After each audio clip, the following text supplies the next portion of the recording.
مرکز اہل سنت پر عظیم الشان یوم رضا عرس شہید محمد سلیم قادری کا انعقاد کیا گیا۔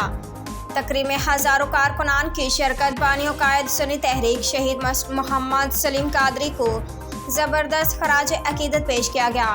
کارکنان نے تجدید عہد وفا کے قائد کے نیک مشن کو تیز کریں گے۔ تقریب سے پاکستان سنی تحریک کے سینئر مرکزی رہنما محمد شاہد غوری، مرکزی نگران کمیٹی کے کنوینر صاحبزادہ بلال عباس قادری و دیگر کا خطاب۔ اس حوالے سے پاکستان سنی تحریک کے سینئر مرکزی رہنما محمد شاہد غوری نے کہا ہے کہ کارکنان نے اپنے بانی و قائد سے تجدید عہد وفا کر کے پیغام دے دیا۔ قائد کے مشن سے کسی طور بھی پیچھے نہیں ہٹیں گے۔ قائد کے نظریاتی کارکنان نے بتا دیا، نظریہ اہل سنت کے تحفظ اور اسلام کی سربلندی اور ملک کی سلامتی کے لیے قربانی دینے سے گریز نہیں کریں گے۔ پاکستان میں انتہا پسندی اور دہشت گردی کرنے والے اسلام و ملک دشمن ہیں۔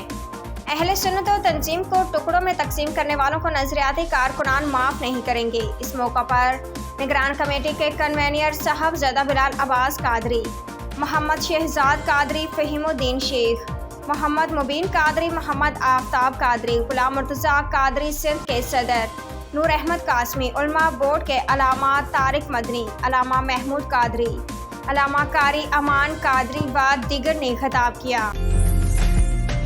عمدہ میں پکائیں اور جی بھر کے کھائیں۔